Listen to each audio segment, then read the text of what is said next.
The suitability would increase his agility, speed, strength, and the necessary hand-eye coordination to use the HF sword to its utmost potential.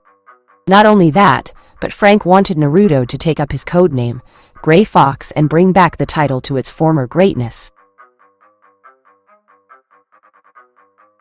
Ocelot was the only one unable to really side with either party, as they both had good arguments for using such bloodlines, and the Kyuubi didn't know what to do either.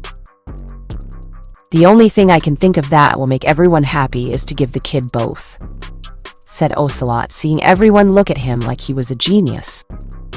Which he was, of course. Can we do that? Thought Naruto, looking at the fox behind the cage. It's possible, but it will not be easy. To give you the dojutsu will cause your eyes to be temporarily destroyed in order to work my chakra into them, and rewrite the design to allow the new pair to absorb the bloodline into them, said Kyuubi, seeing Naruto flinch at that. Do I want to know about what the other bloodline will do to me when you make it happen? Thought Naruto, seeing Kyuubi shake its head no. No. Though I don't think it will take a prodigal genius to figure out it will cause you a lot of pain, and there is also a chance you may be discovered by Leaf Shinobi if they can sense my chakra altering your body for this bloodline, said Kyuubi, seeing Naruto once again flinch at the notion of being in pain and caught by Leaf Shinobi soon after. No doubt they'd just make him suffer more in his weakened condition before dragging his body back to Konoha, where the Sandaime would seal away the power Kyuubi gave him. Okay, so it's going to hurt. Been there, done that. When we get to the Land of Iron, which will be around tomorrow if I keep my current pace, I find a hotel, pay for a room, look for a samurai swordsmith, ask him to make me a special sword, and then get my bloodlines within the remaining time before the Chunin exam finals. Sound like a plan, thought Naruto, seeing all eyes on him now before nodding. Sounds about right, Kit. You have enough money, said Kyuubi, seeing Naruto smirk at him. Are you kidding? Those bastards in the Leafs merchant quarter would barely sell me anything, and the only things I could get were outdated stuff they threw out. If I tried to buy anything, they'd triple the price just for me, and wouldn't let me have any of the good quality stuff. It was actually cheaper to wait until they threw out the old stuff, since they constantly overstocked on. Thought Naruto, while secretly patting his pocket where his swollen wallet. Kyuubi grinned at the irony of it all, as he knew the others inside the boy's head did too, and that the Leaf wouldn't know what hit them until it was too late. Konoha Stadium Day of the Chunin exam finals.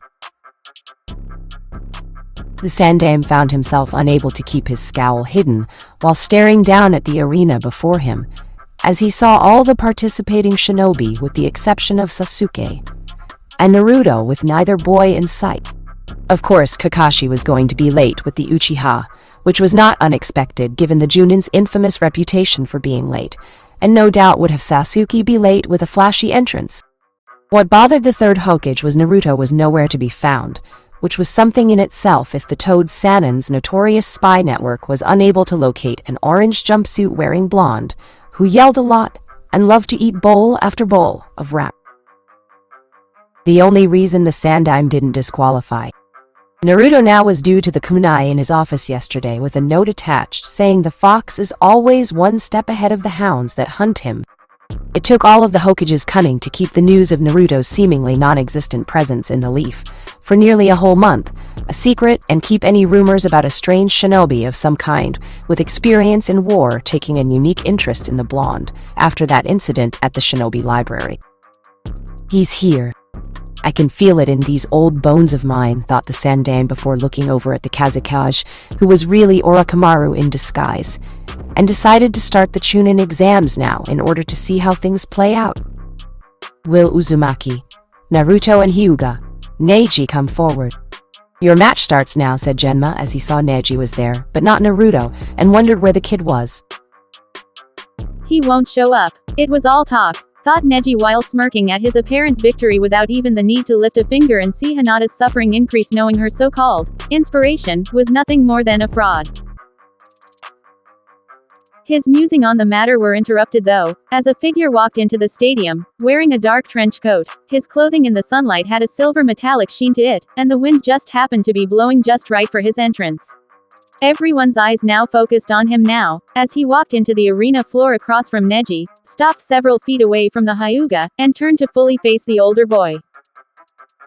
"You didn't think I would miss this, did you, Hyuga Neji?" said the figure with his one eye covered in an eye patch, with the lower half of his face covered in dark face paint, giving him a more intimidating appearance. "Uzumaki Naruto," said Genma, his eyes widening at this kid, who was nearly Neji's height, if not that, or slightly taller, turned his head to stare at him. "Don't call me that name. I am lightning that flashes in the darkness. I am the blade that pierces the shroud of lies. I am the fox among the hounds. Call me Gray Fox," said Naruto, as he would go by Naruto to those who were close to him, but his code name would be Gray Fox for everyone else that didn't until told otherwise. Though in truth, Naruto had also wanted to be granted the title of Big Boss like Jack had been given, and prove himself in the trials to come in order to make that dream a reality. In the stands, the people were tensing at the title, believing the seal had broken, and the QB had finally possessed its host, despite all their actions to the contrary, in forcing the boy into submission to stop it. They had believed with a submissively weak host, the QB would think twice about possessing the boy, and submit to their whims no matter what. Now they were seeing the fox had broke free of its leash, made its vessel strong, and wasn't going to submit like they had wanted from the start. Their only hope now was Hyuga Neji putting an end to this demonic uprising and put the QB in its place. "This is Naruto. He's so different," thought the various members of the Rookie Nine and their senseis present for this match. "I don't care what you call yourself, loser. It is your destiny to lose to me. It is your fate that I be the one to crush you like the weak thing you are. Just like I crushed Hinata-sama in our match in the Chunin preliminaries a month ago," said Neji, getting into his gentle fist stance, while Naruto just smirked. "I cut through fate like a blade, Hyuga Neji. Something you are going to learn in a very painful manner," said Naruto, throwing off the trench coat, and then taking his sword at his hip into his hand before stabbing the ground with it. Before taking a few steps forward and getting into CQC, fighting stance. "What heresy is this? Why are you mocking the Hyuga clan's gentle fist?" said Neji with anger clearly in his voice. "Oh, you mean this. This is a form of taijutsu. I learned in the last month among the many different things I spent doing without the prying eyes of this village, watching my every move, and is far older than the gentle fist of your oh-so-prestigious Hyuga clan. So it's not really mocking at all. You say it's my destiny to lose to you. We'll see if that's true after I beat you in the very field your clan is known to have the advantage in," said Naruto, grinning and letting out a cruel chuckle while his tactical eye behind his right eye began feeding him information about Neji. "Hyuga Neji versus Uzua Gray Fox. Ready? Fight," said Genma before Neji charged forward, intent on ending his opponent quickly. "He can't win. Neji's the prodigy of his clan. To even consider fighting Neji in taijutsu is insane," thought Tenten, having seen Neji defeat Lee in countless matches in taijutsu. "Troublesome. Just when you think a guy like Naruto is figured out, he then pulls this on us and changes everything we know. And what is with the name Gray Fox? And why are the people around here uneasy about it?" thought Shikamaru, as he saw Neji trying to take Naruto down, and was surprisingly failing at the job. That's right, Hyuga Neji was failing to take down Naruto in taijutsu. Naruto, who could not win half the spars against teachers, and even most of the other students. Granted, back then no one would teach Naruto anything, and didn't have family to help him train. But still, for Hyuga Neji to fail against Naruto in taijutsu meant the world was seriously off its axis, and it was very troublesome in Shikamaru's genius mind. Naruto open-palmed Neji in the chest, sending the Hyuga boy flying back, and it was clear by the surprised look on the Byakugan user's face that this was not how he expected things to go. In fact, almost everyone watching the fight expected Naruto to lose instantly in the first few minutes of the fight, and thus it would be the end of the boy's attempt to advance his shinobi career. "What's wrong, Neji? I thought it was my density, if not my fate, to lose you in the finals. And yet here I am standing toe-to-toe with you. Come on, Timmy.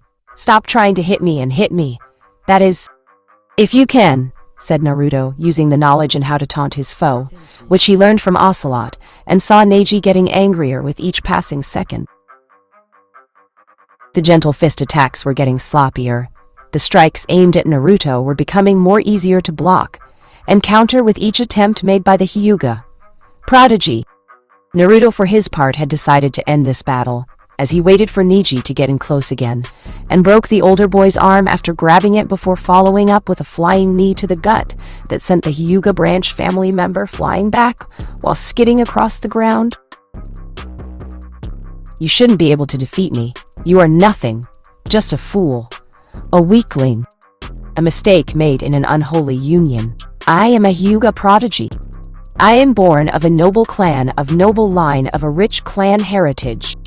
You are beneath me, said Neji, getting up while holding his arm while blood leaked from his nose and down the sides of his mouth. You're not the first one to tell me that. Practically everyone in this village hates my guts and has tried to make me submit in some shape or form. Even the Hokage in secret has been trying to keep me under his thumb because of what I am, which you don't know, and the parents of our generation can't say. You want to take me down. Now's your chance. Take it, said Naruto, smiling a cruel smile like Ocelot showed him, knowing it would just anger Neji further. Die, you weak excuse of a shinobi, said Neji, as he used his remaining hand to lash out at Naruto, but the blonde caught and broke that limb too before being backhanded in the face, the sound of his jaw being broken. If I'm such a weak excuse of a shinobi, then why am I the victor of this match, and you are on the ground, defeated, said Naruto, walking away from Neji before looking at the proctor to call the match while picking up his HF sword and trench coat. Hyuga. Neji is unable to continue. The winner of this match is Uzui, mean Gray Fox, said Genma, with the crowd being stunned into absolute silence. Damn. Right. I'm the winner. This world doesn't have any room for snakes, but foxes are another matter, and it's time the world recognized that fact, said Naruto to himself while QB, Big Boss, Frank Jaeger, and Ocelot inside his head agreed. The rise of Gray Fox and future Big Boss of the world had begun. Chapter 2. Mercenary Work. Naruto walked up to the fighter's box, his steps barely making a sound, as he had been taught by Frank on how to walk in terms of stealth, and looked at the group assembled in the room. Shino was there, his eye telling him about the bugs, and the Aburaime's ability to communicate with them. Kankuro with his puppets, which according to the tactical eye had blades dipped in poison, and told him to be cautious. His older sister Tamari had her strength lying within her iron fan, which upon removal would make defeating her much easier, and while there was a sense of taijutsu skill, Naruto was certain she was not skilled enough in that field to take him. To the right of Tamari, the ever-lazy yet intelligent Nara Shikamaru was watching him with calculating eyes, as his strength lied within his brains, and shadow possession-based jutsus. His weakness was moving when he didn't want to be moved, which was mostly all the time.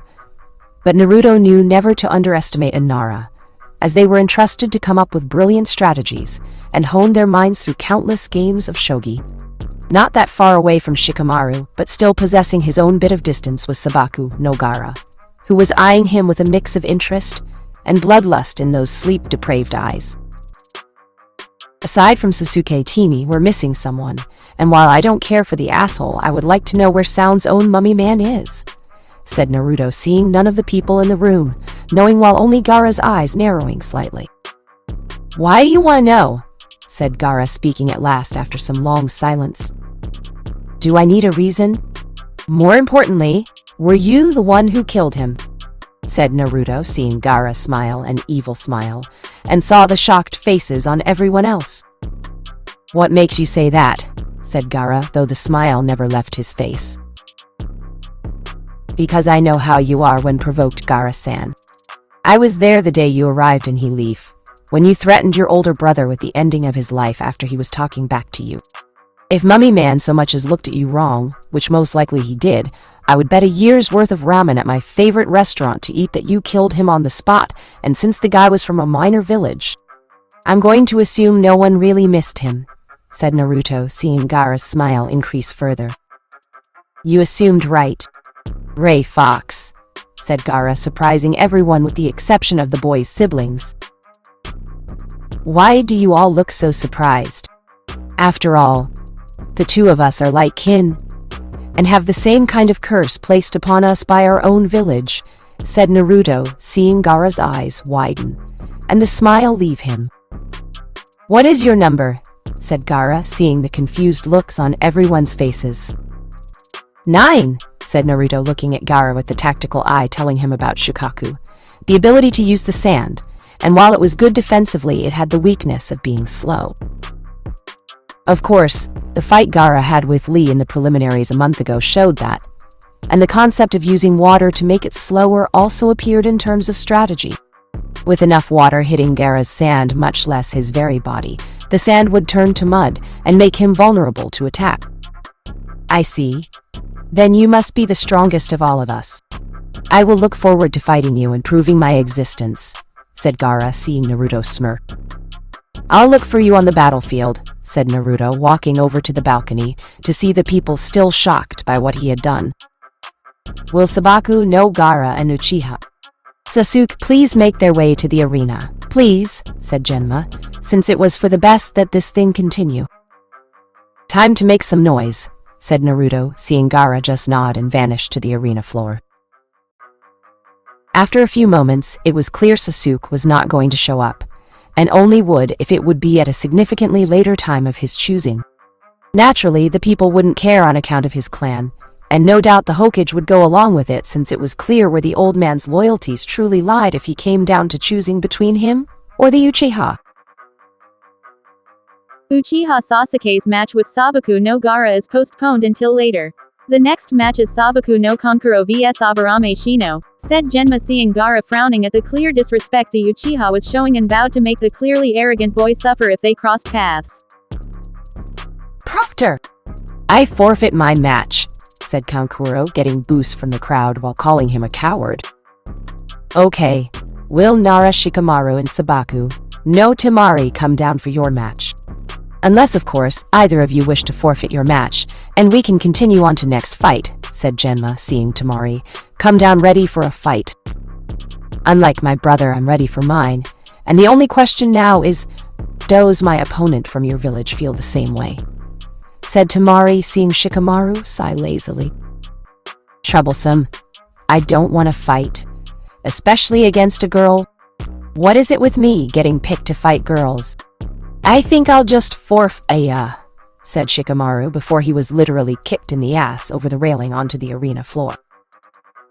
Same old Shikamaru. Still using all the muscles in your head and not the others in your body when they count, said Naruto, grinning at down yet not out Shikamaru. Damn you, Naruto. If you weren't so troublesome, who am I kidding? It's even more troublesome to do anything against you than not, said Shikamaru before a now impatient Temari decided to do something about his lack of showing involvement in their match, even though the match didn't officially start yet. Come on, fight! Aren't you a man? Said Temari, seeing Shikamaru dodging her attacks very well for a usually lazy person.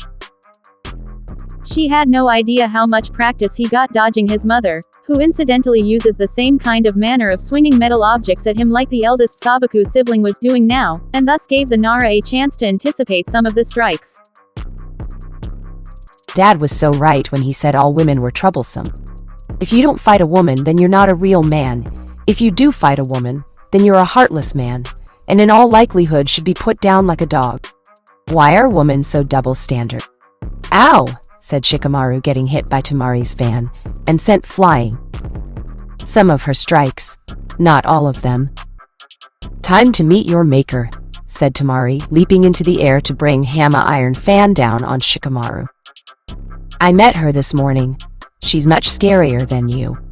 I give up, said Shikamaru, as he dodged her attack at the last moment, and saw the woman was not happy. Neither would be his mother much later when he saw her, but that was life. And right now Shikamaru preferred to live for a few more hours. Nara Shikamaru gives up. The winner is Sabaku no Tamari, said Genma, seeing Tamari was not pleased with Shikamaru giving up and clearly wanted to bash his face in.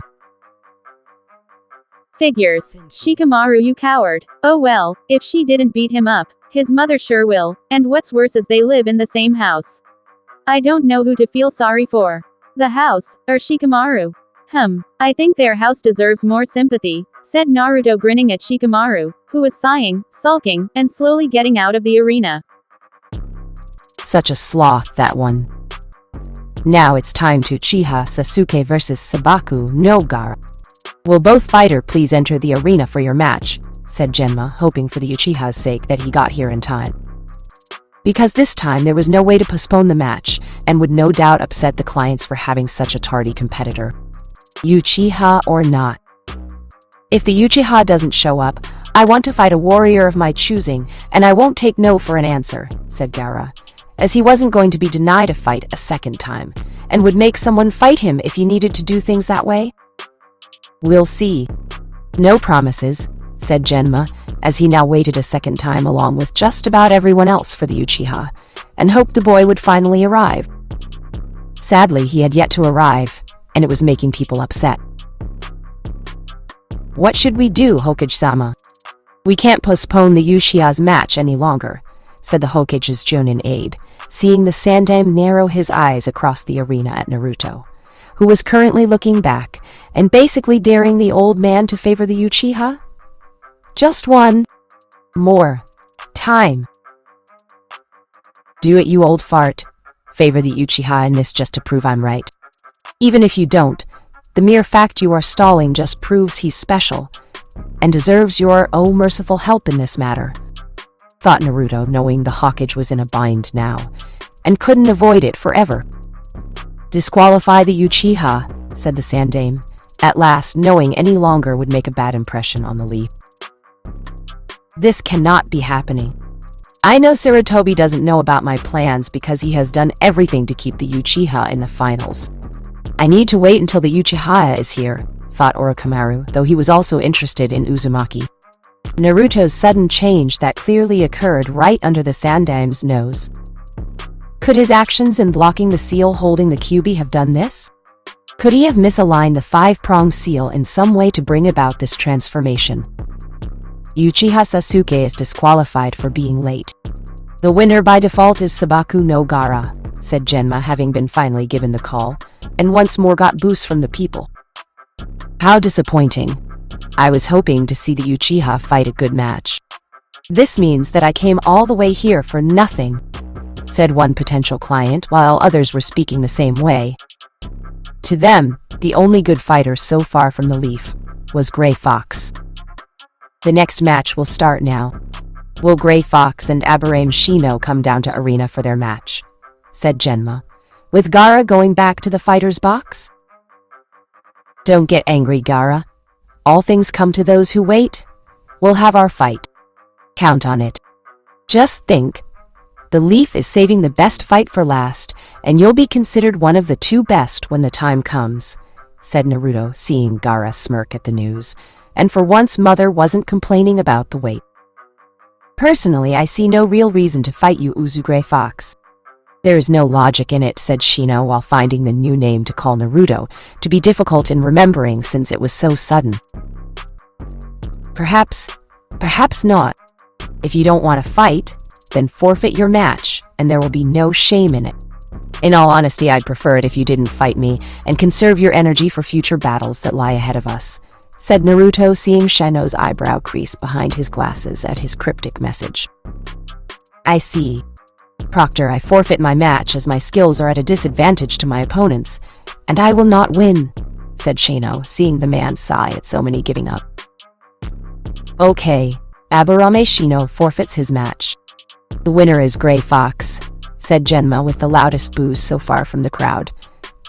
Mainly Konoha citizens and shinobi too that didn't like the idea of Naruto winning easily, much less through trial by combat. I forfeit my match too. There is no way I'm fighting Gaara, said Tamari, as she was one-touch girl, but fighting Gaara was too much, and wasn't about to risk her health. Okay, fair enough. Then we'll just have to cut to the chase. Will Sabaku no Gaara and Grey Fox please come down to the arena for your match? Said Genma while mumbling, and please no more forfeiting before the two competitors were in the arena. I told you, Gaara. The best match was indeed saved for last, said Naruto, drawing his HF sword, and saw Gaara grinning back at him. You are strong, stronger than before. I don't know how, but I can feel the change, and it make mother happy, said Gaara, eager for a fight now, before a gust of wind interrupted the two from having it with Kakashi arriving with Sasuke. Are we late? Said Kakashi, though he already knew the answer. Yes, you are. Not only that, but Sasuke is disqualified, and before you complain, the third Hokage held off your match until the very end, while stalling to the very last second he was capable of using, said Genma, much to the surprise of Kakashi, knowing that the Junin suspected they had plenty of time, even after the postponing given the matches that came after the Uchihas. What? Then who is Gaara fighting now? Said Sasuke, pointing at Naruto. Uzumaki. Naruto, but recently he has changed his name to Grey Fox, and won't just let anyone call him by his real name, said Genma, seeing the shock on both the Junins and Genin's faces. And Naruto, said Kakashi in shock at seeing his failure of a student look so different. Don't call me by that name, Hatak Baka. You are unworthy to speak it after ditching me for this jerk. And for what? You brought him in late, and he lost his spot. I bet you're even surprised to see I beat Neji, much less that I'm eaten alive, and no doubt even more when you hear from Gay how I beat his own prodigal student in taijutsu. That's right, Hatake Baka. I, Uzumaki Naruto, beat Hyuga Neji in taijutsu in front of everyone here in this stadium, and it was no thanks to you, said Naruto, sending killer intent at the Junin, which made the man shiver, and Sasuke stumble back. Can our match start now? I'm tired of these interruptions, said Gaara, barely keeping his hunger for blood in check now. You took the words right out of my mouth, Gaara. Get that tardy piece of crap into the stands where he belongs, and let's show these people how monsters like us fight, said Naruto, grinning at Gaara, who grinned back, and the cork on his gourd holding his sand flew off with the sand itself shooting out, while now holding a wavy snake motion like an actual snake preparing to strike. How dare you! I'm an Uchiha, an elite. Gaara is my opponent. It you who should get lost, loser, said Sasuke, taking a step forward, but the combined killer intent of the two demon vessels was staggering now, with their patience with the Uchiha becoming razor thin. And about ready to turn on the boy had Kakashi not done what Naruto had asked. More like commanded, but to each his own point of view, and Kakashi was not going to do anything that would risk the Uchiha's health. Start talking, Gay? What happened? Said Kakashi now, where Gay, his team, and the rest of the rookies that didn't make it were now seated. I'm not sure myself, my old rival. Is it true? You didn't teach the boy anything, said Gay, seeing Kakashi shrug like it wasn't important. I taught tree walking while on our mission in Wave, said Kakashi, like it was something though painful to even try from the way he made it sound. That was months ago, Kakashi. You didn't teach him anything else. Nothing else, said Kurenai, as she was seeing her female student looking on with worry for Naruto, and felt a sense of worry for the boy too. Chivalry wasn't dead if what she had seen and heard a month ago with Naruto swearing on Hinata's blood that he would get Neji back for his cruel actions. The boy was a mess. I couldn't train him in anything. I could have years to work with the brat and nothing would have come of it, said Kakashi while the others disagreed. Are we talking about the same Naruto here? Because the Naruto a month ago back then, and the one now are two completely different people from what I'm seeing, said Ino, as the match had finally started with Gaara shooting sand at Naruto. And the blonde had spun away from it before losing his trench coat to maneuver. Better when in combat. At the same time, it gave Naruto the means to cut through the sand with the HF sword and get closer to Gaara. The Uzumaki warrior leaped over Gaara, dodging sand shuriken, spikes of solidified sand, and cut through the projectiles again with his sword, much to the surprise of everyone to see the boy so precise with swordsmanship. Who taught him to move like that? To swing a sword like that? Thought Tenten, as she saw the sword Naruto was using, was no ordinary sword, and was seemed to be made from outside the leaf. You're definitely strong, Gray Fox. Clearly stronger than the Uchiha, said Gaara, finding himself happier than he had been in years, if by killing people around you in a very slow and agonizing manner a means to find happiness. You too. You are the perfect person to test my skills out on. I thank you for that, said Naruto, as he danced around Gaara, spinning and angling his sword to cut through the sand around him. You can thank me by giving me your blood, said Gaara, shooting a thicker wave of sand at Naruto, who kept back, flipping away from it, and then went through quick hand signs. Water style. Water. Dragon. Jutsu, said Naruto, knowing that such a jutsu in an area without water required a lot of chakra to make. But considering how much he had in terms of reserves, the lack of chakra wasn't much of an issue, and was able to launch the jutsu right at Gaara, by having the water travel through the sand until it hit point blank with enough force to send the youngest of the Kazakige's siblings right into the wall. Not bad. He's using water to muddy the sand. The muddier the sand, the less strength it has to hurt people and kill them, thought Shikamaru, seeing what Naruto was doing. Seeing his chance, Naruto rushed forward, arc his sword arm back, and then threw the weapon straight at Gaara with the blade of the HF sword piercing the Suna boy's shoulder with the muddy sand, doing its job of absorbing most of the impacting power behind the throw. However, the blade still pierced through the sand into Gaara's shoulder and cut into his flesh. You cut me. Cut through my sand. My armor. I see blood. My blood. I'm bleeding. You made me bleed, said Gaara, feeling, seeing, and smelling the crimson liquid falling down his shoulder. Something tells me I just did something that was a first for him, thought Naruto, seeing the boy cry out in agony from his wound and realization that he was actually bleeding for the first time ever. I'll make you pay for this. I'll make you bleed for this action, said Gaara, calling all his sand to him, both wet and what was still dry. Damn it. Gaara's abilities have been weakened because of the brat. My only option now is to begin the invasion and hope Suna's forces can get their weapon to a safe place to let the sand dry out, thought Orochimaru, giving the signal to Kabuto, who, having seen the signal, had performed the genjutsu, and soon explosions were heard outside of the village walls. And that, ladies and gentlemen, means we now have a whole new fight on our hands, said Naruto. Using chakra strings, he now shot to his sword and pulled the weapon back into the loving hands of its master, while Gaara frothed at the mouth with rage and bloodlust. Gaara, we need to get you out of here long enough for the sand to dry. Otherwise you can't achieve your ultimate form, said Kankuro, appearing with Temari by Gaara's side. I don't care. I want to fight now.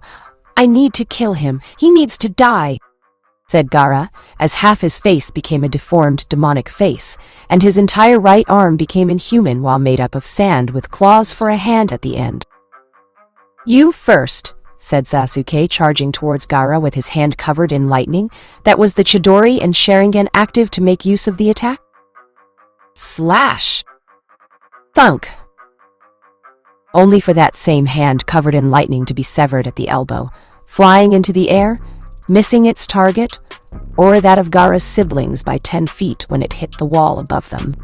Sasuke screamed in pain, falling to his knees, and seeing the bloody stump that was his hand before turning to see the one responsible for this outrage. It was Naruto. I can't let you do that, Uchiha. I won't let you kill my kin, said Naruto, seeing the shock on the siblings' faces, as even Gaara didn't understand why the Uzumaki did what he did, and helped regain a fraction of his sanity in knowing someone did something for him. You're both Leaf Shinobi. Why did you do that? Said Kankuro, not believing what he just saw. Who said I was a Leaf Shinobi? A month ago I was, before I learned some interesting truths hidden behind lies by the Sand Dame. But from now on, I'm a mercenary who fights for the highest bidder. And when I'm not, I fight for what I personally believe in doing. Gaara is like me. We've been hated, shunned, abused, and oppressed by those around us, with only so few people caring how we feel. Though they themselves have to be careful should the vast majority of people in the village take their hatred out on them. Just for doing that, said Naruto, before seeing Kakashi by Sasuke's side with the Junin glaring at him. You'll be punished for this, Naruto, said Kakashi before rushing Sasuke to the hospital, while the fighting was going on around them, knowing the arm would have to be retrieved later on. Looking forward to it, had a cake, said Naruto before refocusing on the Kazekage's siblings, still unsure what to do. I can still fight, said Gaara, trying to stand on his own despite the shoulder wound and the bruising he took when he hit Hiwall after the water jutsu weakened the sand armor on his body. Don't. I have no wish to injure you any further, Gaara. Even if you could fight me, the battle is tainted by your current state, and thus would ruin it. Leave the leaf now, said Naruto, enforcing the order with killer intent, and saw Trio flinching under it. Even Gaara and his mother knew better than to challenge the vessel of the Kyuubi at this point in the game. Very well. Contact Baki? Order all Sunanin to retreat away from the leaf, and that I was beaten. It will be enough to convince him to order all our forces to retreat, said Gaara to Temari, knowing the Junin would listen to the eldest sibling of the Kazekage, since Gaara was essentially the trump card in all of this. With Gaara taken out, the chances of Suna winning was unlikely, and couldn't risk the loss of so many of their forces. Especially if Naruto, being like Gaara, was true with a much stronger demon sealed inside of him. Seeing the siblings take off, Naruto focused on the battle around him between Sound and the slowly withdrawing forces of Suna engaging the lead. At the walls of the village, the massive multi-headed snake summons were tearing their way into the village, and only by the intervention of Jiraiya of the Sannin dropping a massive toad summons on them were they defeated. Moving swiftly, Naruto cut through Sound Shinobi as soon as forces gave him a wide gap, having seen him hurt Gaara, and made his way to the cage's booth where the purple barrier was constructed to keep people out, while the occupants inside stayed in. And inside the barrier, Orochimaru was battling the Sandaime Hokage in a fight to the death, and surprisingly the old man was holding his own despite the two brought back from the dead predecessors to the title of Hokage the Sannin summoned to put things in his favor. Coward. Can't kill the old man himself, so he does others to do his dirty work, until the Hokage is weakened enough to do it, and then takes all the credit. How pathetic, thought Naruto with his tactical eye studying the barrier, seeing it was controlled by the Sound Four, and they had their own barriers to protect them from being hurt. One of them goes down, then the whole barrier goes down, and the Anbu waiting for a chance to even the odds could help the Hokage. What are you doing here? Said an Anbu wearing a boar mask, seeing Naruto walking towards them on the longer section of the barrier. That's not your business, said Naruto while his eye was figuring out how to weaken the barrier enough for him to break through and enter the fray. The hell it is.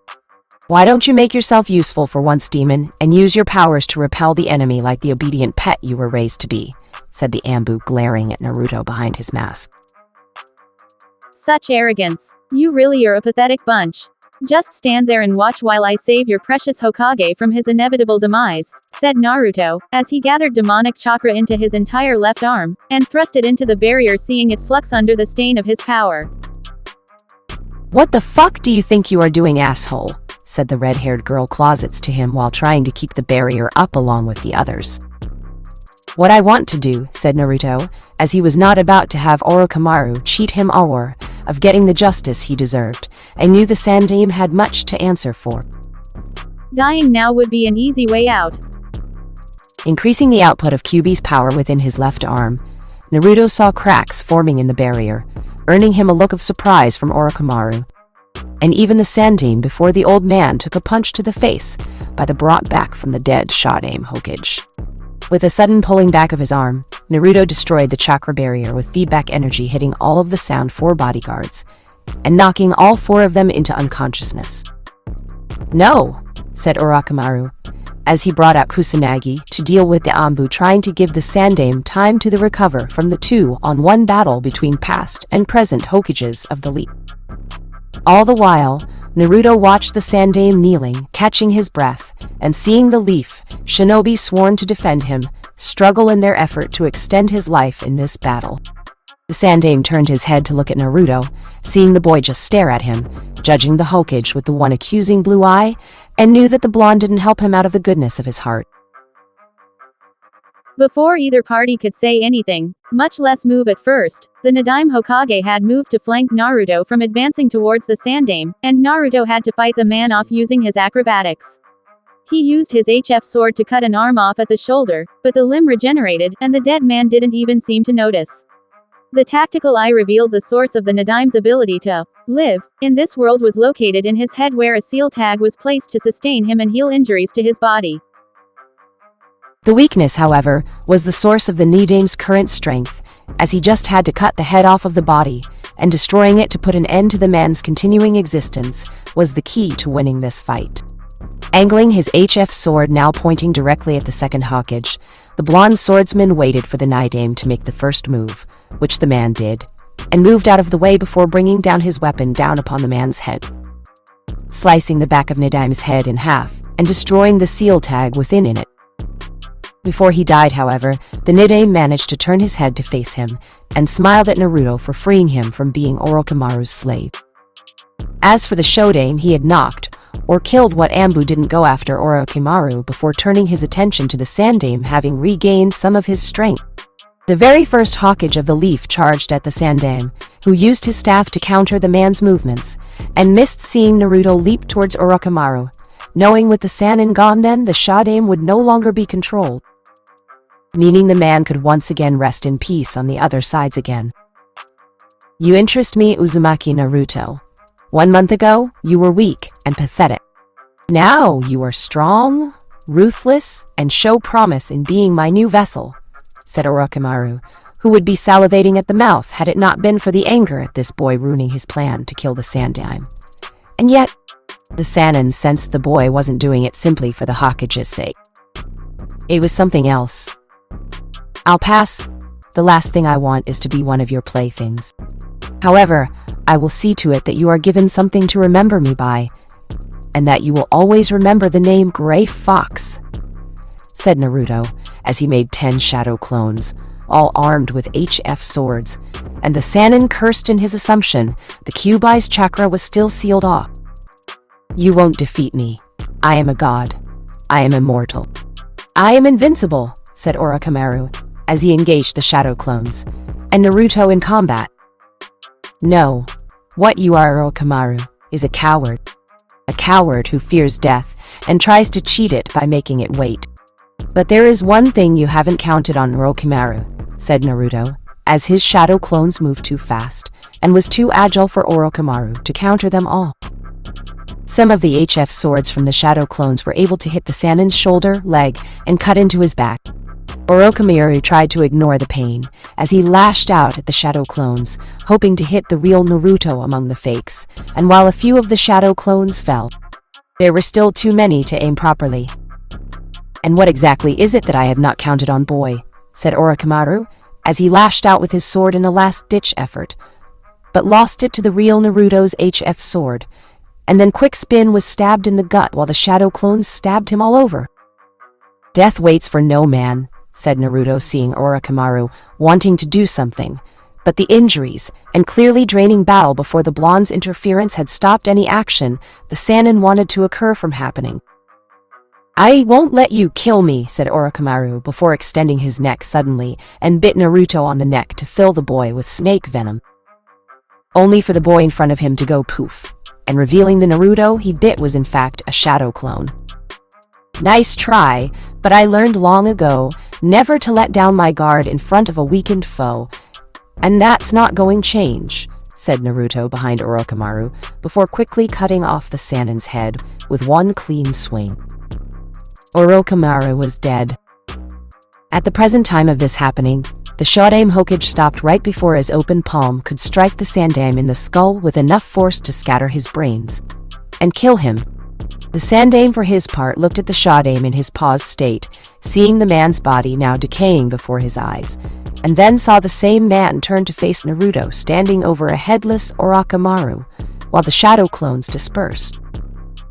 That boy is going to go far in this world, Sarutobi. I saw the way he looked at you after the barrier went down. He's a demon vessel like my wife was, isn't he? Only the boy is not loved, and no doubt thanks to your actions, my friend. How far you have fallen from the boy my brother helped me train. I never thought I would say this, but I have become disappointed in you, Sarutobi, and ashamed that the cycle of hate continues on through your actions, said the Shodaime before his body turned to ash to reveal the young dead body behind the sacrifice along with the other one also equally dead, that had been the Nidaime's body. The Sandame was speechless as he heard the Shodaime's last words to him, and could not believe the first Hokage of Konoha had actually said that. Was it so wrong to keep the child of prophecy contained within the village, in order to protect the leaf from any possible destruction when such a prophecy was fulfilled? No. The Sandame had nothing to be ashamed of regardless of what the Shodaime said, as he thought of the village first, and that meant someone had to suffer in order for the leaf to stay safe. The Shodaime was wrong about him. He had to be. Slowly, a Sandame got off the ground and walked towards Naruto, currently using a fire jutsu on Orochimaru's body, while feeling an ache in his old heart. It wasn't that much of a surprise to the Sandame in feeling such things about his old student, who turned traitor, but the simple fact it was Naruto of all people responsible for it, and not himself, made the Hokage feel off. Years ago, when given the chance to kill the Sannin, the Sandime could not, as he didn't have it in his heart to do so. And even moments ago, when facing the snake, did the old monkey not feel it in his heart to kill his old student. Thank you, Naruto. You've done the village a great service, said the Sandime, seeing Naruto put away his sword and surprisingly glare at him. Save me yours, so you're called thanks. I'm not one your shinobi anymore. I handed my headband in and put it on your desk this morning. I'm strictly a freelance mercenary now, and I expect to be paid well for the bounty for the Sannin's head, said Naruto, seeing the Sandime look at him in shock at this news. I won't accept it, Naruto. I have to accept your resignation before it's official. And I'm not going to anytime soon, said the Sandame, seeing Naruto's eye narrow at him. But you will accept it, or else I go straight to the fire, daimyo, with evidence of your actions against me, and the betrayal my parents felt by this village, said Naruto, seeing the Sandame's eyes widen in realization that the boy got a look, if not a complete hold of the rumored black book. Every cage in every village had about every dirty little secret ever done for record purposes. How did you get it? Said the Sandame, seeing Naruto smirk, and knew the boy had the leaf by the balls, and had no problem squeezing until they popped. The fox is always one step ahead of the hounds, old man.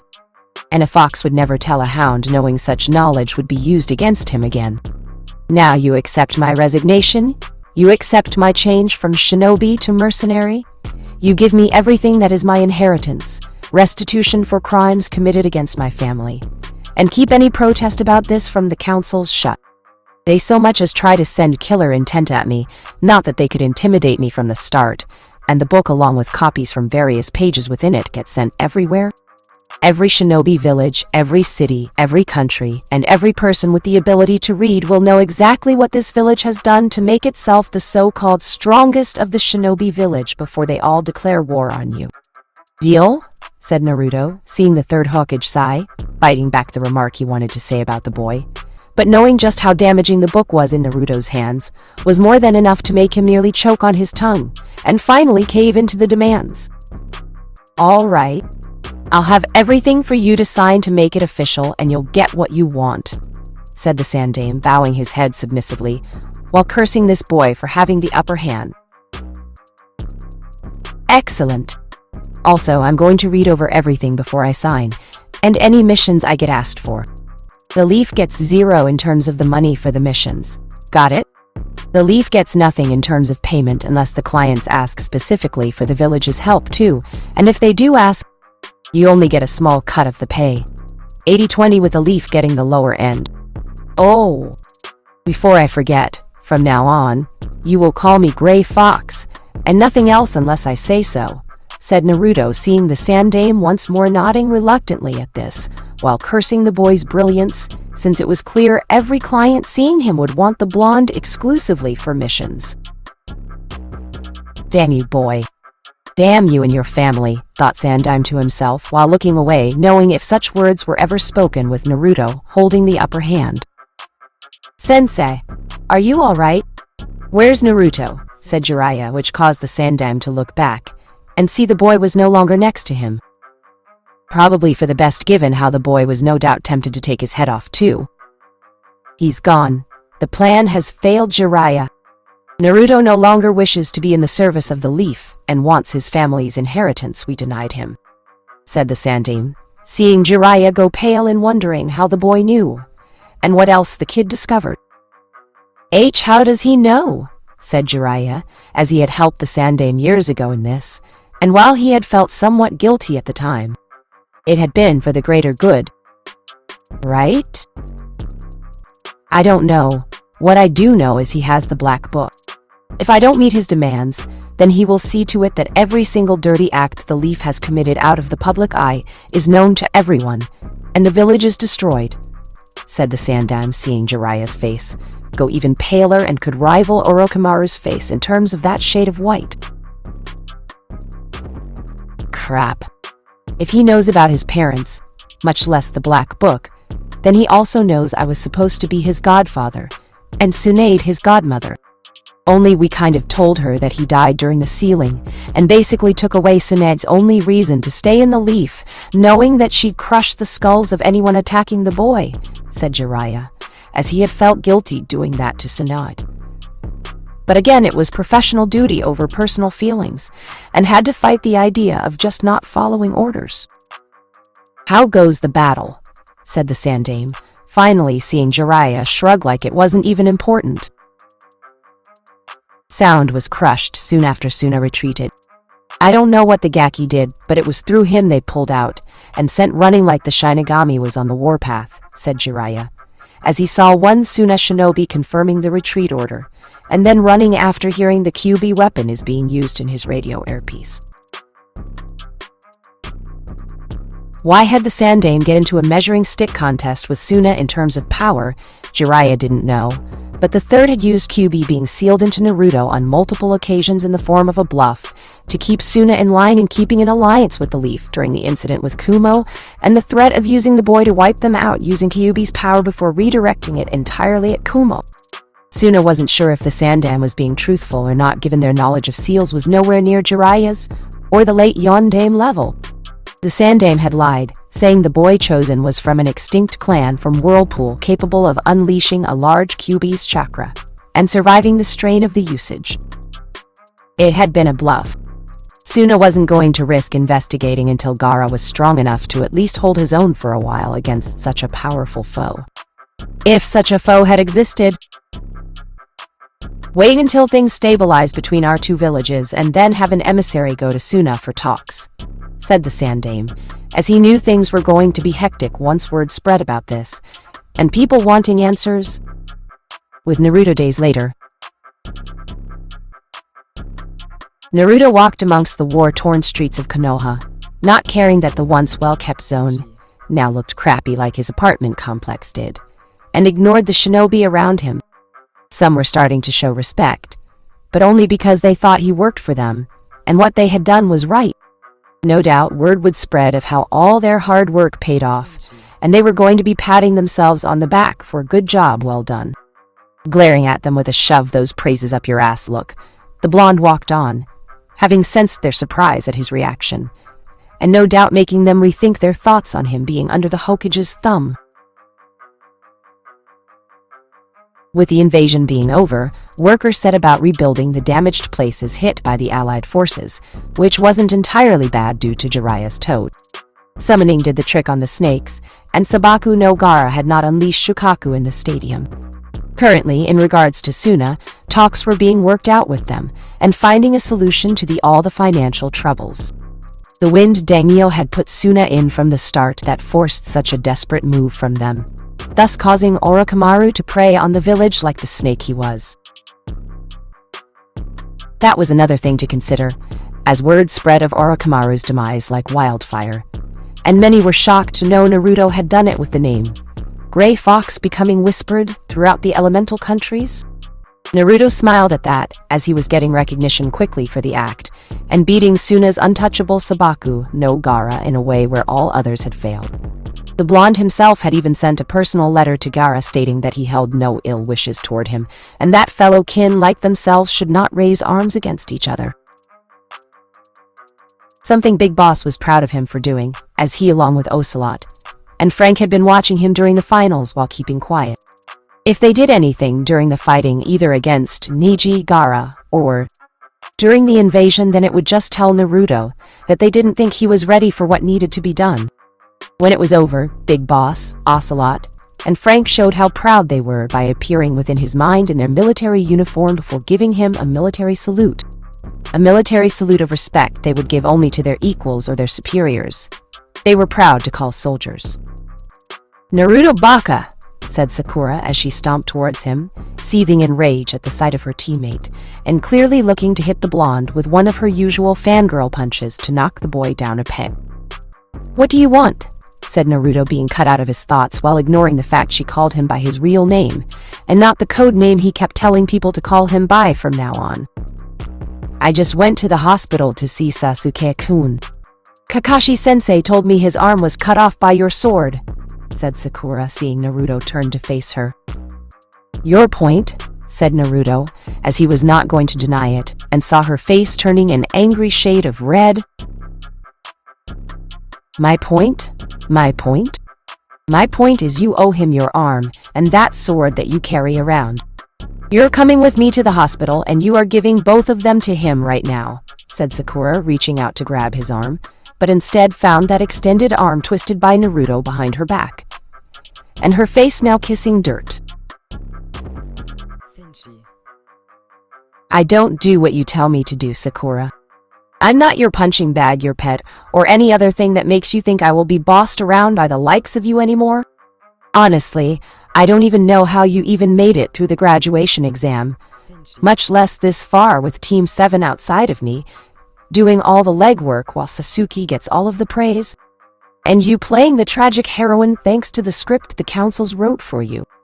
Pure self-indulgence, absorbed in your own misfortune of being in love with someone on your team, who won't love you back because of his black heart, and needing to avenge his family's honor. You just couldn't get enough of the drama, and you hate it now that the script of Team 7 is being changed.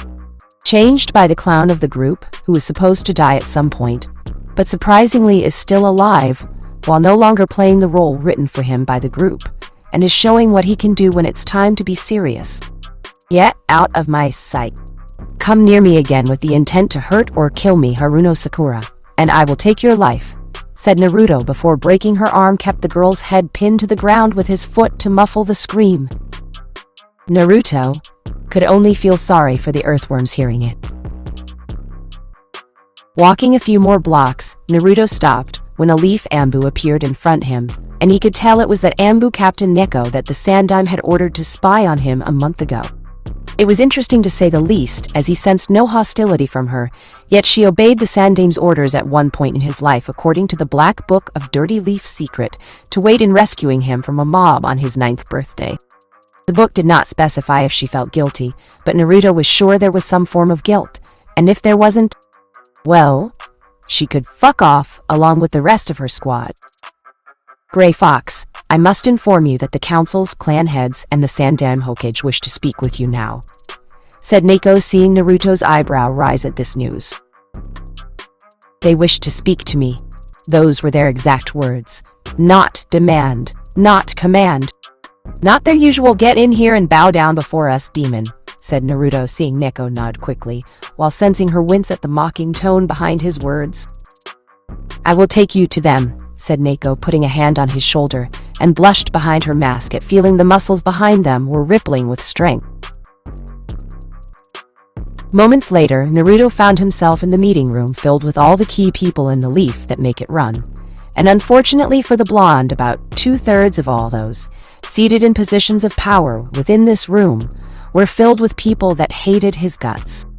The clan heads had been willing to give him a fair shake, which excluded the Uchiha clan before, and after the massacre, it was everyone else that Naruto wanted to rip to pieces, as they all glared, sneered, and wanted to spit in the direction of his feet, while wishing they could be able to aim higher with the notion that his face would be the best target to show their disrespect of him.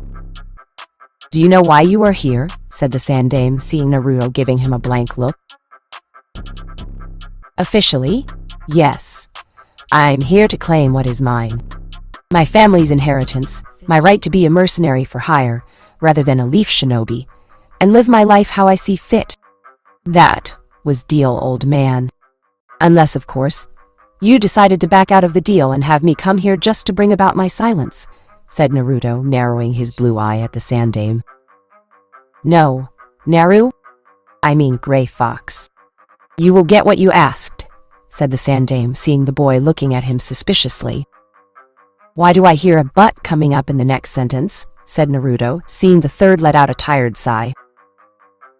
"But the councils feel you should earn your status before it becomes official, and want to send you on one mission before you can claim your rights to being a mercenary with the privileges that go with it," said the Sandaime, knowing that the loophole for such things fell along the lines of veteran shinobi having done more than 2 A-class missions and wished to seek an independent workload in terms of doing missions. Naruto had 2 such missions in his pocket after what happened with the Mizuki incident, and then again when escorting Tazuna to Wave Country with Team 7 before protecting him from Momochi Zabuza. Another thing, no one used that law in decades, as it made people suspicious of you in the fact it questioned one's loyalty and could get you killed by Leaf Shinobi on the fire. Shadow's orders if you were suspected of it, with ample proof to back up the suspicions. Not only that, but while the money was normally good, the line of clientele were surprisingly rare due to the lack of contacts. And the money used for such a mercenary lifestyle had to be properly managed. Of course, due to Naruto's action at the Chunin exams, all the clients saw what the boy was capable of, and no doubt word would reach them of him becoming a solo mercenary, meaning they wouldn't have to pay the Leaf so much. "And what would that mission be?" said Naruto, seeing the councils scowl at him for showing such disrespect. "Show respect, demon. You are lucky to even be allowed your inheritance after the stunt you pulled with Uchiha-sama," said Koharu, knowing the arm would require a medical expert that was equal to Tsunade. Hence, the mission. "Why should I? You want me to show respect to all of you. A bunch of dried-up, hate-filled, arrogant bigots who would ignore the Yondaime's dying wish and make his sons like miserable all for the sake of solidifying your own power. If my father and mother were here right now, they would kill you all. Along with everyone in the village," said Naruto, seeing the sputtering red face outrage showing on the councils, and even the Hokage's face too. "Lies! The Yondaime loved this village. He'd protect us over you any day," said Homura, glaring at Naruto, who didn't look the least bit intimidated, and simply looked bored. "Really? You're sure? You'd wager your life and the lives of the villagers on that? The lives of your own children. The lives of your grandchildren, too. Can you say with the most absolute of assurances that my father, after learning about all the abuse I suffered at the hands of the village, thanks to all of you, would not use all his knowledge and all his power to kill everyone responsible?" said Naruto, seeing the man shut up, knowing he had them beat, and the other members on the councils. "We are getting off track here, and my daughter is in need of serious medical care. The invasion put a strain on her still healing body," said Hayashi, having seen the fight between Naruto and Neji, making him see things in a whole new perspective. Internally, Naruto kicked himself, as he did not know that fact about Hinata, and made a mental note to visit her later to check on the girl himself. The fact this invasion had only made the Hyuga girl's injuries become aggravated, and worse, made his blood boil. Hayashi-san is right. We're getting off track, and that's troublesome. Let's give the boy the assignment we're asking him to do and be done with this meeting, said Shikaku, sighing at how this meeting felt, like it would be the death of him. The wife wants you home again for important things again, right, Shikaku? Said Inoichi, grinning, which made the Nara groan, knowing his friends knew him all too well, and just muttered troublesome. Yes. You see, Gray Fox, the mission we want you to go on is to go with Jiraiya-sama and find Senju Tsunade in order to bring her back to the Leaf so she can use her medical knowledge to heal the injured at the hospital. Without her help, the people with the most life-threatening injuries will die. And weaken the Leaf further, said the Sandaime, seeing the boy narrow his blue eye at him. Just Jiraiya. No Anbu team. No one else with tracking experience. Just me and my so-called godfather, said Naruto, becoming suspicious of the Hokage's motives. We would, but we need to conserve our forces here should there is another attack, and we need all the people able to repair the damages done to the village, said the Sandaime while trying not to sweat under the boy's piercing stare. Fine, but on one condition, said Naruto, seeing the Sandaime raise an eyebrow at him. What is the condition? Said the Sandaime curiously. Mitarashi Anko assists in the mission, said Naruto, making the council's protest. Out of the question, said a civilian council member. We'd no more trust her with this mission than we would Orochimaru himself if he were still alive, and we will not agree to this condition, said another civilian council member. Civilians have no say in shinobi affairs. It is something only the Hokage can decide and without the inference of his advisors, said Naruto, seeing the Sandaime not liking the idea of being put on the spot like this. You really think she'd be an asset to the mission? Said the Sandaime, seeing Naruto nod. I wouldn't have asked for her assistance on this if I didn't, said Naruto, though he had his own reasons for having Anko tag along, but wasn't going to state them, and give the Sandaime a reason to change his mind. All right, fair enough. You do realize your own pay will be reduced by asking her for assistance, right? Said the Sandaime, seeing some members of the council smirking at the thought of screwing Naruto out of his pay. So long as it goes to her, I don't really care, and neither should you. When do I leave with my failure of godfather? Said Naruto, seeing the looks on their faces becoming that of frowns again, and it pleased the newly made mercenary happy inside. Tomorrow morning, said the Sandaime. I'll be there, said Naruto before leaving the room. He needs to be forced into submission. We have not spent over a decade beating every ounce of free will out of him, just to see our efforts being usurped by the demon, said Danzo, hating that the Sandaime's plan to have Naruto under their control was chosen over his own. It's not so simple, Danzo. The boy. He has the black book, said the Sandaime, making everyone in the meeting room look surprised and scared. How did that monster get it? No one knows its location except the previous Hokages, said Koharu, as she herself had never seen it, and knew even Danzo had failed on more than one occasion to locate the item in question. Kyuubi told him, said Shikaku, making everyone look at him now. What? Said Sume in surprise. Troublesome. We all know what happened the night the Kyuubi attacked, and how Kushina was the Fox's previous vessel. The Shodaime's own wife before her was the Kyuubi's jailer, yet no one understands the concepts of communication. The Fox may have with its vessel, and the considerable level of strength the sealing technique used. I think the Kyuubi knew where to locate it because the wives of the previous Hokages knew where to find it. Who better for the Hokages to trust such a secret with, than with your loving wife and trusted partner, said Shikaku, seeing everyone's eyes widen in shock. Sounds logical. The wives of the Hokages are told such a secret, the Fox unknowingly hears this information from one, if not both of them, and saves it for a time when the moment is right.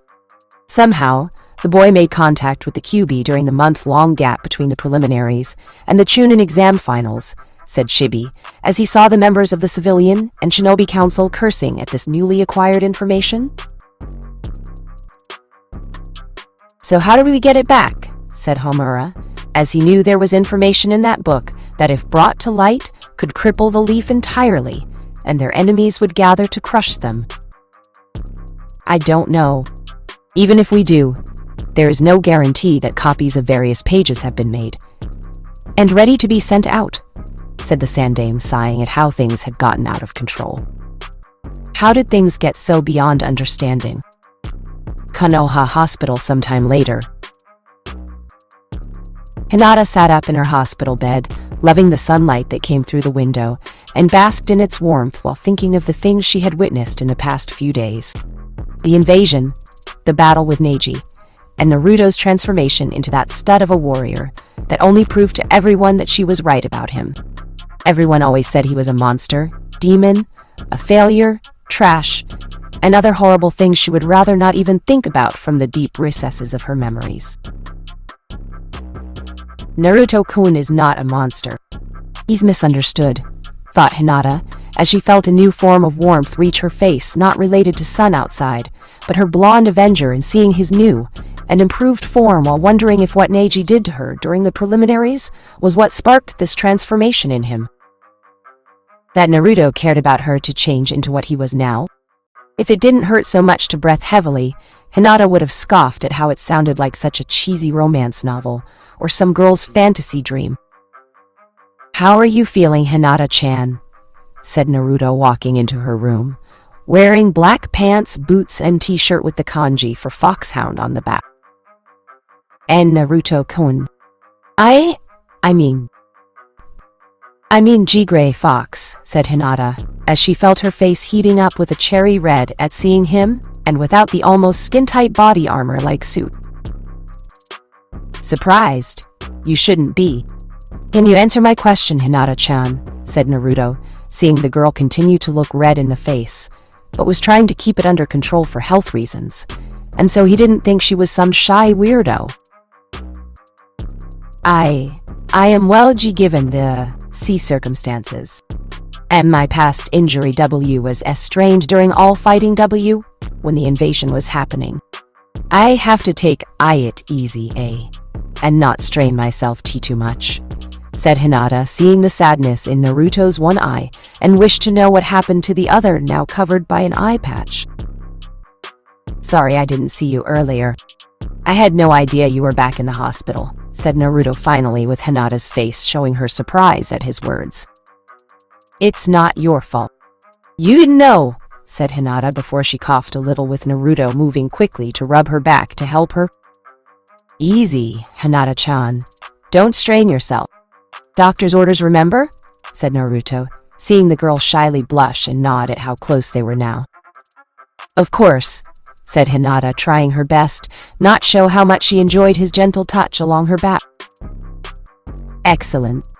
As for your condition, it won't be forever, as I have a mission tomorrow to find Senju Tsunade and bring her back to heal you, along with a few other people that need her medical expertise, said Naruto, smiling at the girl, and loved how surprised she looked at the news.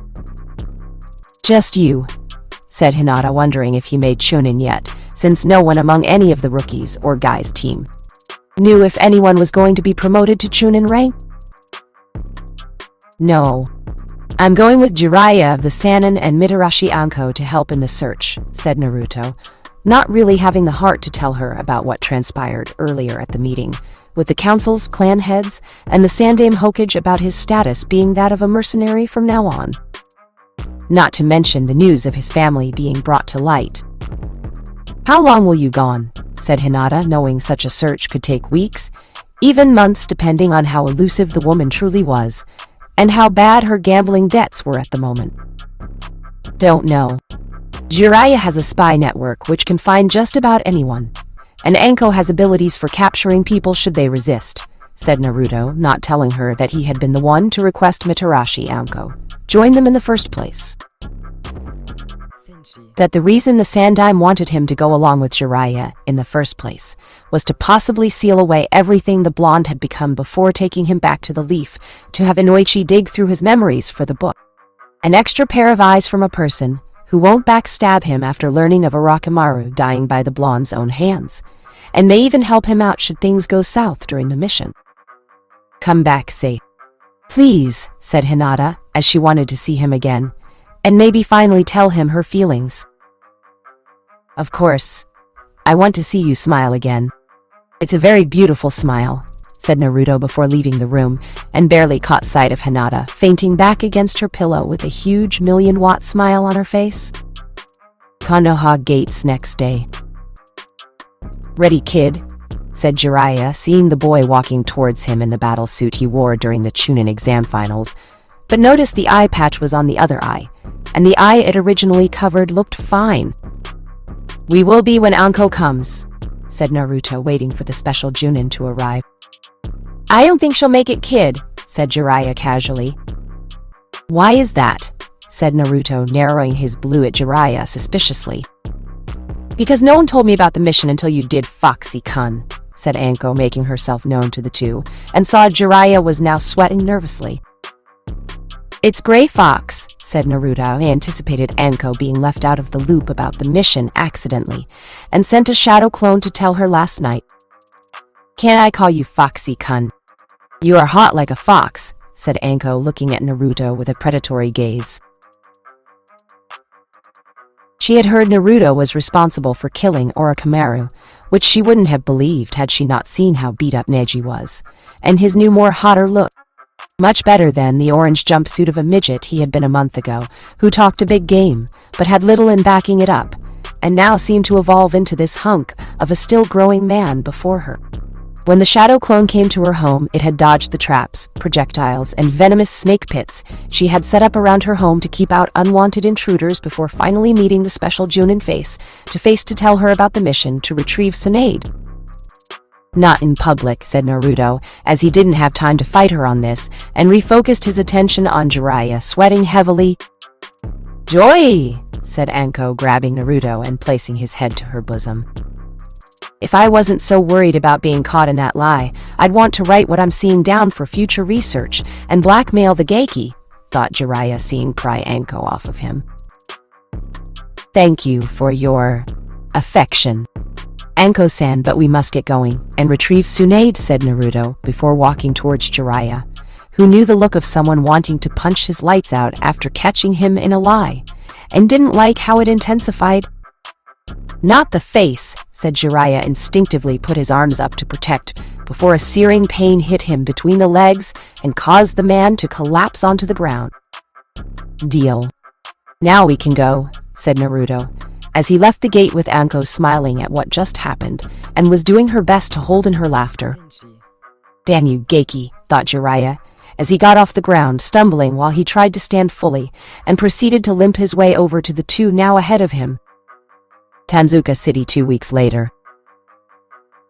"Are you sure your spy network was accurate in Miss Jiraiya?" said Naruto, as he saw the Sannin have a mock look of hurt on his face, and Anko also questioning the information the man got, while wondering what the hell was going on with all the dangerous people coming after the blonde. A week ago, as they were gathering information on Tsunade's whereabouts, Uchiha Itachi along with Hoshigaki Kisame had paid a visit to Naruto at his apartment, and demanded the boy come with them. Anko was with Naruto at the time, talking, flirting, and flashing a little skin to tease the boy into having some fun when they interrupted their alone time while Jiraiya went to hook up with a woman that just come out of nowhere. When Naruto refused to go with the two men with possible gay tendencies, which such a comment made to them upset the taller and blue-skinned swordsman. The man tried to take the blonde's legs right off.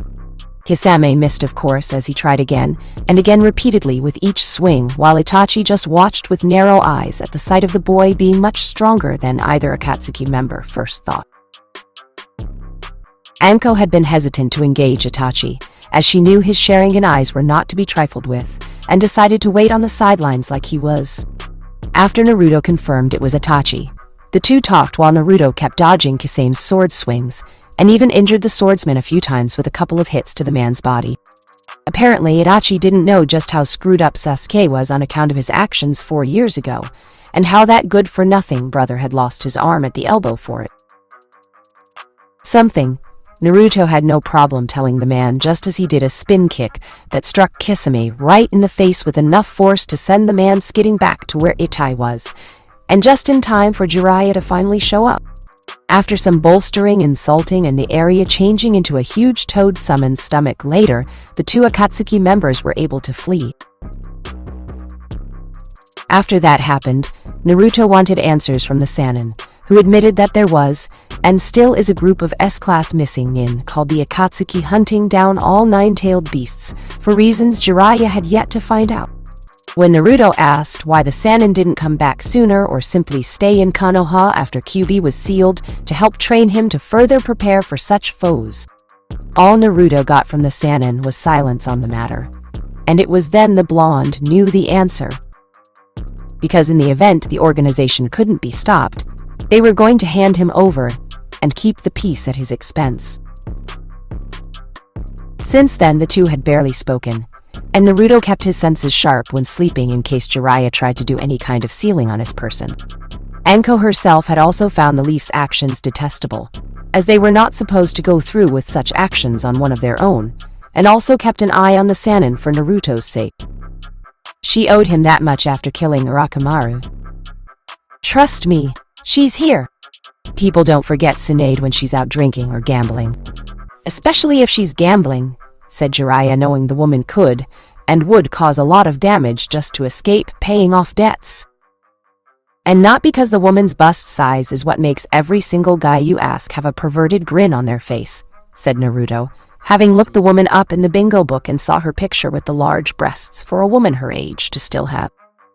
That too, said Jiraiya while getting a glare from both Naruto and Anko. Remind me to kick you in the balls again before this is over. Better yet, I want Anko to remind me, said Naruto, seeing Anko grin and Jiraiya go pale. Don't worry, Gaki. I'll remember to tell you, if I can get a shot in, and get a date in the future, said Anko, grinning further like her usual maniac self. Deal, said Naruto, making Jiraiya's face go paler than ever. Hot damn! Do I love my life or what? Said Anko with a fist punching the sky above. Remember, Anko-san, the date is in the future.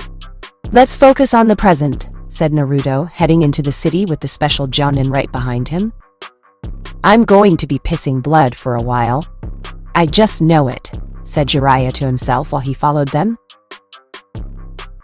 Naruto ignored the stares he got from people, as they were wondering what could bring a strange man in a metallic, nearly skin-tight suit of body armor, which could be seen only from the front on account of the trench coat he wore, and it made people nervous. As far as the people around them were concerned, they were on a mission, and by the serious face Naruto was sporting it could get violent in a hurry. The people around them quickly left the area, as they didn't want to be a part of such violence, if it ever came to be, and rather not witness such things. We make quite the pair, Foxy-kun, said Anko, grinning at the boy, who apparently also liked to wear trench coats, and thought they made Shinobi look badass. Remember, Anko-san, you have to call me Gray Fox when in public, or that date you want will be delayed, said Naruto, hearing Anko whine, but caved in since he was taking his job seriously, and they already had to deal with the Akatsuki. Use your sense of smell, Kit. If this woman drinks as much sake as the super pervert claims, then there is a good chance she's doing that right now, and pick up a lot of it from a single person, said QB, seeing Naruto mentally nod and sniff the air for the scent of someone drinking a lot of sake, and found her coincidentally enough in the bar they were about to pass. Tsunade's in there, said Naruto, pointing to the bar. You sure? Said Anko, wondering how he knew. The nose knows, said Naruto, tapping his nose and seeing Anko smirking. Really? Care to take a sniff me? Said Anko, seeing Naruto smirk back. Another time. Anko-san? Mission first, remember? Said Naruto, entering the bar with Anko right behind him. Just saying. The offer's always there, said Anko, putting her hand on his shoulder, and saw him smile. I'll remember that for a later time, said Naruto, hoping to catch Tsunade off guard, since the woman was looking at the sake bottle in front of her, and keep the Sannin's female companion holding the makeup wearing pig with a pearl necklace busy. Tsunade Heim, yelled Jiraiya, once he entered the bar and thus ruined the element of surprise. Baka, thought Naruto and Anko at the same time. Jiraiya, what are you doing here? Said Tsunade before she noticed Naruto and Anko looking at her. What? An old teammate can't stop by now, said Jiraiya, who was punched hard in the face by both Naruto and Anko for his stupidity that sent him through a wall. The man must love the abuse he's been put through. Makes you think, said Naruto with Anko smirking at the insinuation of how Jiraiya liked it in the sack. Now that you hit the pervert out of the room with that impressive display of combined strength, care to explain why Konoha shinobi are here to see me? And why should I even care? Said Tsunade with Anko sitting down, while Naruto continued to stand. I am a Konoha shinobi. Well, Gray Fox here recently became mercenary using a few legal loopholes within the laws of Konoha. As to why we are here, the Sandaime wants you back to heal the injured in the Leaf, after the invasion led by Orochimaru team. Just so you know, Gray Fox here was the one to kill Orochimaru and save the Leaf, said Anko with a smile on her face, in actually saying the Sannin was dead. Orochimaru is dead. Are you sure? Said Tsunade, seeing Naruto nod. I took off his head clean, and then burned his body into ash that blew into the wind, said Naruto, seeing Tsunade scowl slightly, knowing that her former teammate was dead now. I refuse. I'm not going back, said Tsunade with determination in her voice and eyes. What? Why? Even with the invasion stopped, there are civilians, and shinobi in need of your skills, said Anko, seeing the woman shrug. You have medics and doctors in Konoha. Surely they haven't been slacking off since I left, said Tsunade with a raised eyebrow. You'd be surprised, said Naruto, narrowing his eye at her. Just who are you, exactly? I know Gray Fox isn't your real name, so just cut the crap and tell me what it is right now, said Tsunade, seeing Naruto smirk. Would you like to know? Ask your remaining teammate? Ask him what the Sandaime and he did in terms of lying to your face about something over a decade in the making. Ask him what really happened to your godson the day Kyuubi attacked. Then you can see me about what my real name is, said Naruto, leaving the woman to figure things out on her own. He was overdue for meditation and a spar with his 3 senseis. What's he talking about? Said Tsunade with Jiraiya making his way over to the table. I kind of lied when I told you that your godson died after the QB was sealed inside of him. In fact, the kid you just saw is your godson, and QB's vessel, Uzumaki Naruto, or rather Namikaze Naruto, said Jiraiya, who was once again punched in the face and sent into another wall. What? You lied to me? To me? What in hell's name for? Said Tsunade, as she quickly grabbed Jiraiya by the throat and looked him dead in the eye, with the anger now burning the alcohol out of her system. It was Sensei's idea. He suspected the Gaki would be the child of prophecy, and felt that it was best to keep him in Konoha in order to control it, to keep the leaf from possibly being destroyed by it, said Jiraiya, as he had told Tsunade about the prophecy. But she never believed in such nonsense, and even if she did, it didn't mean her godson had to pay for it. Bullshit! Sensei just wanted the boy to be his pet, and keep him on a leash by having the village abuse the boy to break his spirit. You betrayed your godson, Jiraiya. You betrayed the 4th son to arrogant bigots within the leaf, said Tsunade, as she didn't care who heard her, and didn't care if she wasn't supposed to say anything about it. I felt bad, Tsunade. I did. Even if I wanted to go against it, the councils and the Uchiha clan all supported the idea, with the other clans only providing some support to help the boy, said Jiraiya, who felt his windpipe slowly being crushed by Tsunade, and the rage her eyes even surpassed that day when she caught him peeping on her in the hot springs before beating his body within an inch of his life. Literally. If you felt bad, then you would have come back to Konoha sooner and done something about his abuse. Yet you didn't. Minato would be ashamed of you, said Tsunade, as she threw him down to the ground and ran after her godson.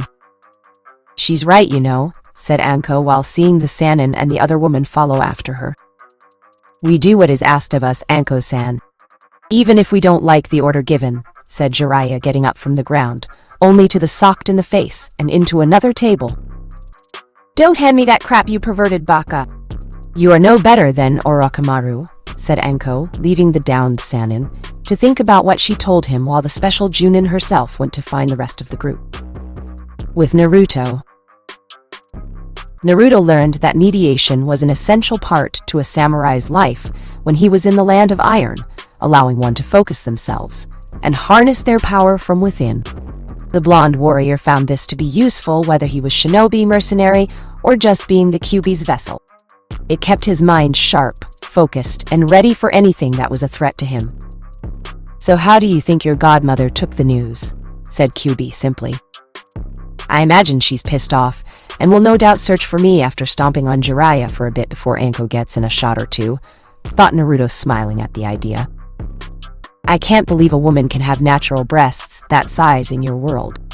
"Are you sure they're real and not implants?" said Big Boss, as he didn't believe for 1 second those things were all natural, and for a woman in her 50s no less. "Let me get this straight. You can believe in fighting for a cause worth believing in.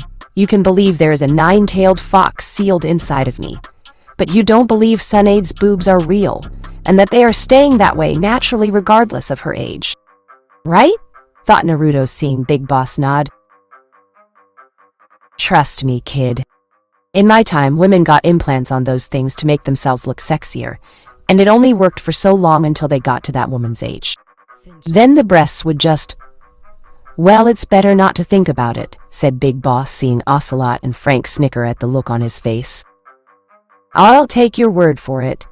Just don't bring it up again," thought Naruto, seeing Big Boss nod in agreement. "Naruto," said Tsunade, seeing him on the hill mediating with his HF sword in his lap. "It's Gray Fox now. At least until you can prove yourself to me," said Naruto, seeing the woman look hurt by that, but in a way she could understand on account of so many lies and backhanded deals thrown his way. Hell, she'd have changed her name to Mrs. Flat de la Chest if it meant leaving the leaf behind in its entirety. "I understand. Can I ask what your life was like in the leaf?" said Tsunade, seeing his back stiffen slightly. "In a nutshell, it was a life of pain, leaving scars you can't see, but they are there, and they burn in my soul even now, thanks to the Sandam's lies. When I was younger, the beatings would be bad, worse on my birthdays, but the old man would tell me everything would be all right, and one day they would see past their hate. I was 5 years old when he first told me that," said Naruto before getting off the ground, sheathing his HF sword, and then looked at his godmother to see the tears running down her cheek. "I'd kill my sensei now if you weren't Hokage," said Tsunade, wishing she could crush the old heart of that senile excuse of a Hokage. "I have a better idea," said Naruto, seeing Tsunade was indeed the loving godmother he hoped she'd be. "What?" said Tsunade, seeing Naruto smirking. "Simple. You take the mantle of Hokage and clean house," said Naruto, as Tsunade's eyes widened in surprise, and so did the woman behind her. Hokage, but Tsunade-sama hates that position." "She," said the woman holding the pig, but was silenced by the glare from Tsunade, and knew it was not wise to say anything else. "Be quiet, Shizune. You make an interesting point. Being Hokage would allow me the chance to fix what the old man broke in my grandfather's village. Though what about your position in the village?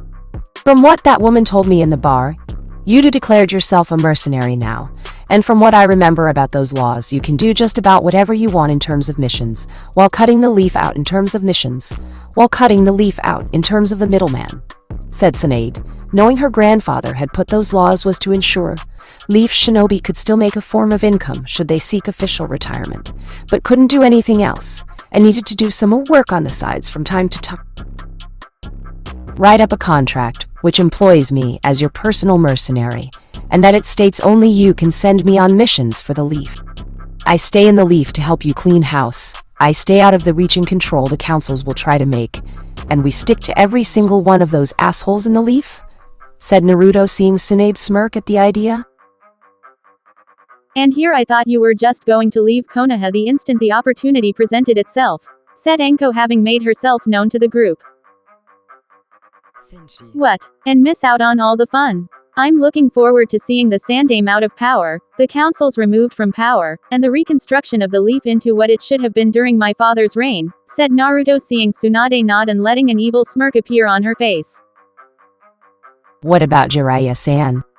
He might report this plan to the Sandame ahead of time," said Shizune, seeing the group now frown. "Tsunade, you can heal any severe injury, right?" said Naruto, seeing Tsunade nod. Yeah, and the right medical equipment depending on the injury. Why? Said Tsunade, seeing Naruto grinning an evil grin, and she thought his one seeable blue eye turned crimson for a second. Oh, no reason. I was just thinking I could show you what one my teachers have shown me in terms of the ultimate form of expression that is torture with Jiraiya, being the ever so gracious test subject, said Naruto, letting out a chuckle, and then went in pursuit of the toad Sannin. I think I just had an orgasm, said Anko, as she just heard the best expressed way to describe her job, and soon had hearts in her eyes before searching for Naruto. Life is going to get complicated now, isn't it, Tsunade-sama, said Shizune worriedly. Shizune, life was complicated the moment the Gaki was born, and personally I would rather not be bored to death while in the lead. Come on. Something tells me our medical skills will be needed for whatever Naruto has in mind for the pervert, and even more when Anko gets involved, said Tsunade, with the two medic nins plus spoiled pig following the chakra signatures of the special Junin and the Sannin's godson.